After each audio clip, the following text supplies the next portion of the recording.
Imagine being at the center of one of the most decisive moments in history, where your choices not only shape your future, but also the fate of thousands. This was the reality for Pontius Pilate, a man caught between loyalty to Rome and the complex cultural and religious pressures of Judea. You might think Pilate was just an indifferent ruler, but what if I told you he faced a devastating moral dilemma that tore him apart inside? How did he deal with the expectations of a powerful empire while standing before a people crying out for justice? What would you do if you were in his place, having to choose between fulfilling your duty and following your conscience? In this video, we will explore the human and complex side of Pilate, revealing the nuances of his inner struggle and the consequences of his decisions. Get ready to dive into a narrative that will challenge your perceptions of one of history's most controversial figures. Pontius Pilate, as governor of Judea, was a man bound by duty to one of the most powerful empires the world had ever known, Rome. Appointed by Emperor Tiberius, Pilate was tasked with maintaining order in a volatile region, a role that demanded complete allegiance to the imperial throne. His authority was to be exercised without hesitation, ensuring that Roman rule remained unchallenged, and any spark of rebellion would be quickly extinguished. However, this rigid loyalty to Rome came with a heavy burden: the necessity to suppress local unrest and enforce harsh measures to keep peace in a land far removed from Roman culture. But this wasn't just a straightforward political job. Pilate faced a unique set of challenges in Judea, where cultural and religious tensions ran high. While the Roman Empire thrived on its ability to integrate different provinces, Judea was not so easily assimilated. The Jewish people held on to their deep-rooted religious beliefs and traditions, many of which clashed directly with the values of the Roman state. Pilate, as a representative of the empire, had to find a delicate balance between enforcing Roman laws and respecting, or at least tolerating, these local customs. This balancing act placed him in a constant tug-of-war between his loyalty to the empire and the unpredictable reactions of the people under his rule.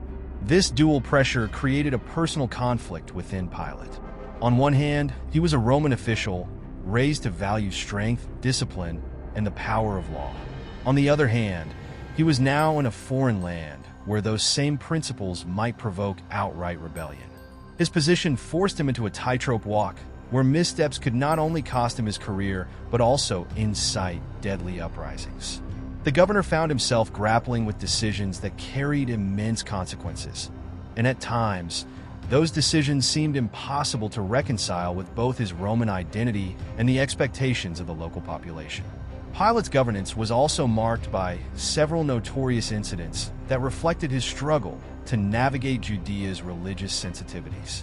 One such moment occurred when he ordered Roman standards bearing the image of the emperor to be placed in Jerusalem, a direct violation of Jewish laws forbidding idolatry.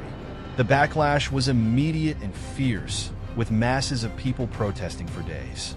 Faced with the threat of widespread revolt, Pilate had to concede, an act that not only weakened his authority, but also exposed the fine line he walked between imperial duty and local accommodation.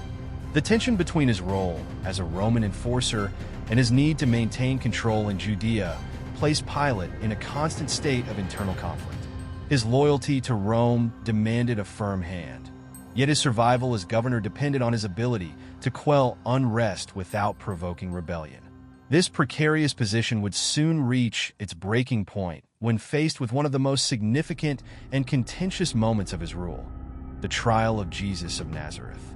Judea, under Roman rule, was a region fraught with deep-seated tensions, and Pilate was its governor during a period of growing unrest.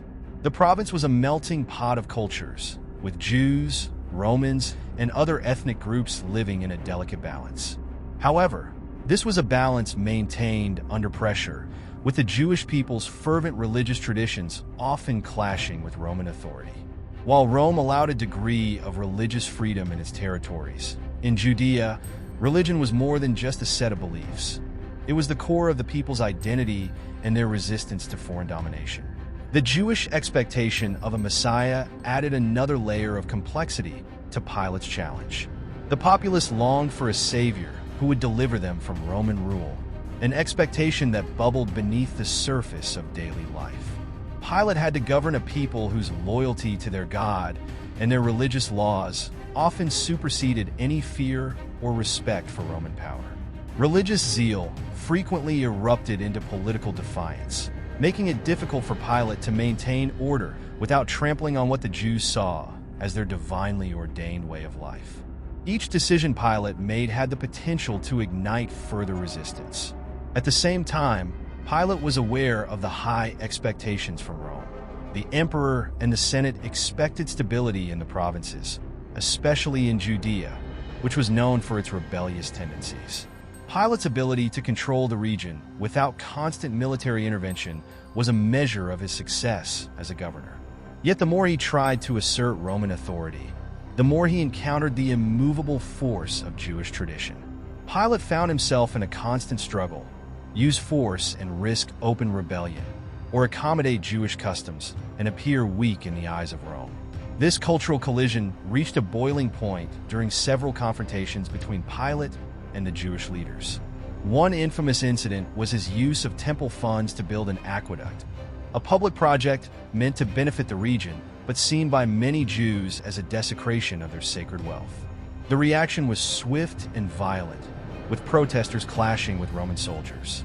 Pilate's use of brutal force to suppress the protests sent shockwaves through the Jewish community, further souring the relationship between the governor and the people he ruled. As tensions simmered, Pilate found himself caught in a no-win situation. He could not fully placate the Jewish leaders, nor could he afford to appear weak before Rome. This precarious balance created a powder keg of cultural and religious friction, where even the smallest spark could lead to chaos. The stage was set for the most infamous trial in history, one that would force Pilate to confront the very core of his moral dilemma. The trial of Jesus of Nazareth was the pivotal moment in Pilate's governorship, thrusting him into the center of a religious and political storm. By this point, Pilate had already gained a reputation for being firm, yet he found himself in an unprecedented situation. Jesus was brought before him by the Jewish leaders, accused of blasphemy and causing unrest, and they demanded his execution. This was no ordinary case. Pilate recognized that it had deep religious and political implications. He had to carefully navigate a decision that could either fuel more unrest or undermine Roman authority if handled poorly. As the trial unfolded, it became clear that Pilate did not personally believe Jesus posed a real threat to Roman rule. Jesus spoke of a kingdom not of this world, a concept that didn't align with the tangible political threats Pilate was accustomed to dealing with. Yet, the Jewish leaders and the crowds outside were insistent, framing Jesus as a potential revolutionary who could destabilize the already fragile balance in the region. Pilate's own instincts told him that Jesus was innocent, yet the external pressure to act swiftly and decisively loomed large. This internal conflict between what he felt was right and what he was being pushed to do intensified as the trial progressed. The situation became more complex when Pilate attempted to release Jesus, offering the crowd a choice between freeing Jesus or the notorious criminal Barabbas. To Pilate's surprise, the crowd, swayed by the religious authorities, chose Barabbas. This unexpected turn left Pilate with even fewer options, as the people he was tasked with controlling now demanded the crucifixion of the man he had hoped to spare. Pilate found himself at the mercy of public opinion, trapped between his own judgment and the mob's cries for blood. Each passing moment of the trial deepened his moral dilemma. In a final attempt to absolve himself of the decision, Pilate famously washed his hands in front of the crowd, symbolizing that he did not take responsibility for what was about to happen. It was an act of deflection, a last-ditch effort to distance himself from the execution he was authorizing. Yet, this gesture, while politically expedient, did nothing to ease the inner turmoil Pilate felt. The act of washing his hands was a public display of surrender, an admission that he had chosen to prioritize political stability over personal conviction. In that moment, Pilate's internal conflict reached its peak as he handed Jesus over to be crucified. What Pilate may not have realized at the time was that this decision, intended to secure temporary peace, would echo throughout history.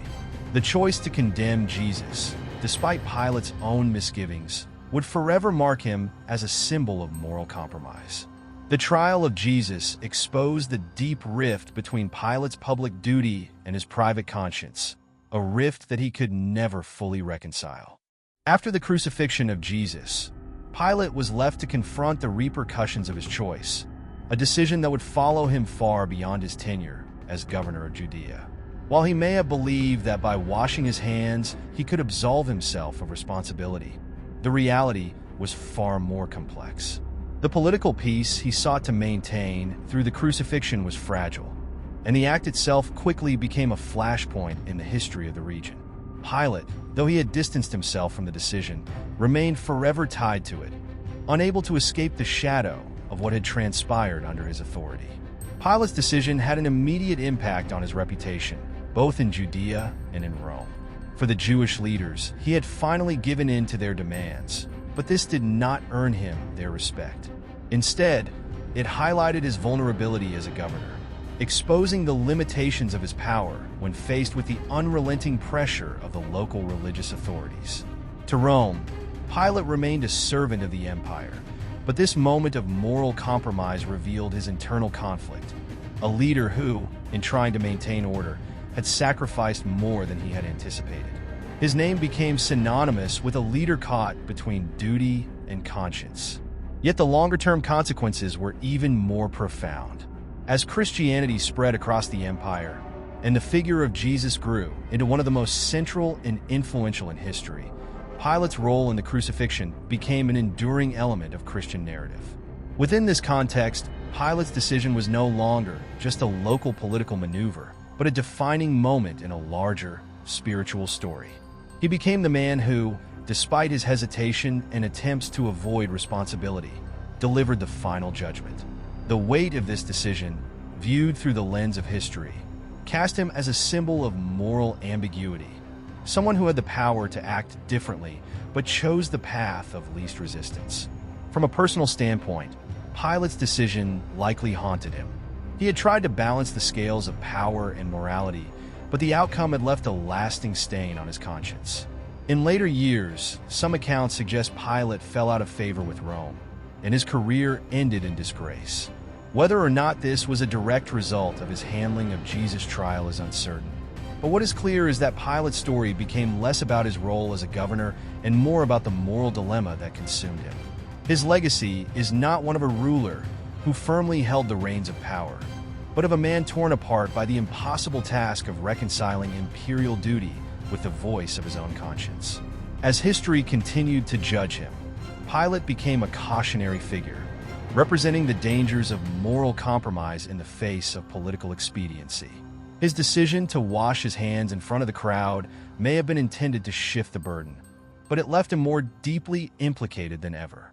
Pilate's internal conflict, played out in that single act of surrender, defined him as a man whose struggle between duty and conscience would forever be remembered, long after the empire he served had fallen.